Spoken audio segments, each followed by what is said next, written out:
अब आया ऊंट पहाड़ के नीचे। कुछ दिन पहले क्रांतिकारी मिथिला नाम के एक कंटेंट क्रिएटर संत रामपाल जी महाराज जी पे अनाप शनाप आरोप लगा रहा था। वीडियो में बहुत चीख चीख कर बोल रहा था कि संत रामपाल जी महाराज जी तो ये हैं, इनका पोस्टर यहाँ पे कैसे लगा हुआ है, इसको कबाड़ कर फेंक दो।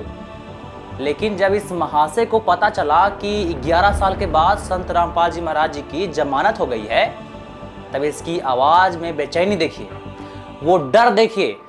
कुछ दिन पहले जब संत रामपाल जी महाराज जी जेल में थे तब की आवाज और अब की आवाज मैच कीजिए, आपको साफ साफ इसकी आवाज में डर दिखेगा। इतने भी अंधे नहीं हो जाइए कि आपके गौरवशाली इतिहास पे कोई रेपिस्ट, कोई मर्डरर अपना पोस्टर चिपका जाए। अपनी बातों को आप लोगों के सामने रख दे, जिससे कि क्या होगा कि वो बेचैनी शायद थोड़ी सी पूरी खत्म हो जाएगी। कहते हैं ना कि गगन मंडल में बैठकर चांद बड़ाई खाए, उदय भया जब सूरज का तब चंदा छिप जाए। ये वही लोग हैं जो अंधेरी रात में अपने आप को चांद समझते हैं और कहते हैं कि मैंने ही दुनिया को उजागर किया है, रोशनी दिया है। लेकिन जैसे ही अगली सुबह सूरज की पहली किरण निकलती है, पूरा चंद्रमा गायब हो जाता है, उसको कोई देखता भी नहीं है, उसकी रोशनी हम लोगों तक आती भी नहीं है। और ये व्यक्ति वही है।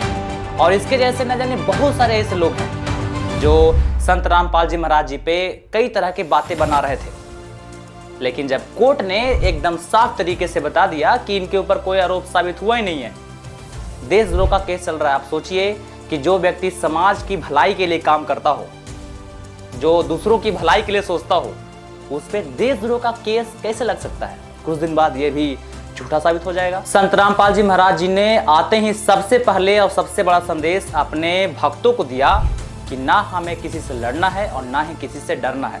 एक फार्मूला, ना डरना है और ना लड़ना है, आगे आगे बढ़ना है। पहले भी हम भलाई करते थे और अभी भी भलाई करेंगे और करते रहेंगे, ये उनका संदेश था जेल से आने के बाद। आप सोचिए, उस संत को आप क्या बोल रहे थे?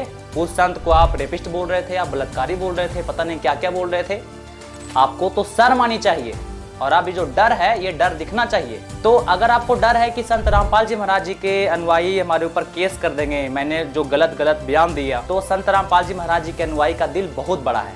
वीडियो बनाकर माफी मांग लीजिए, संत रामपाल जी महाराज जी माफ कर देंगे। आप दूसरी तरफ कह रहे थे कि संत रामपाल जी महाराज जी टारगेट करते हैं हिंदू को, मुस्लिम को, बौद्ध को, अलग अलग धर्मों को। तो आपको ये पता होना चाहिए कि संत रामपाल जी महाराज जी बताना क्या चाहते हैं।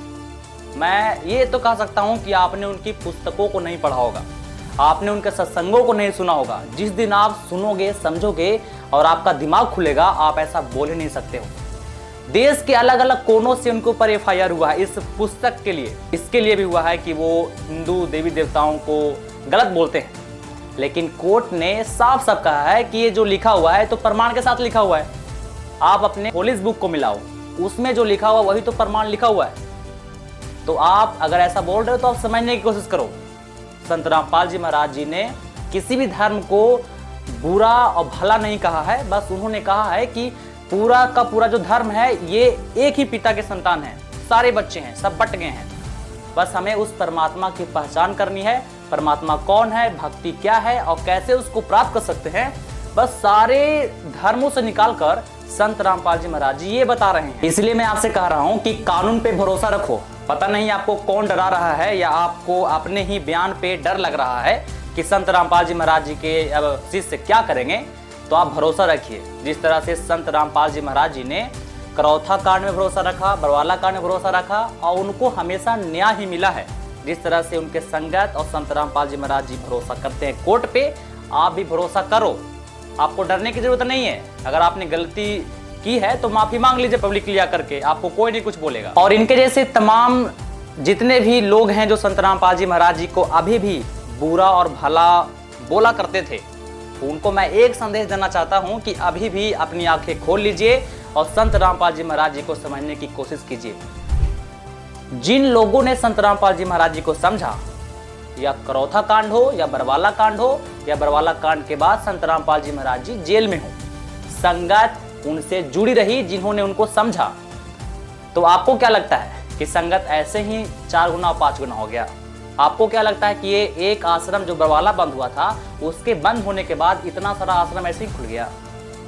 ये ज्ञान का चमत्कार है।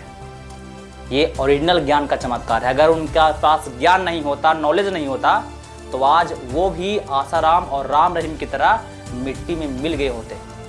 सारे जनता और व्यूअर से मैं यही कहना चाहता हूँ कि अभी भी अपनी आंखें खोलिए, संत रामपाल जी महाराज जी को समझिए और उनके ज्ञान को समझिए और अपना मोक्ष करवाइए। धन्यवाद।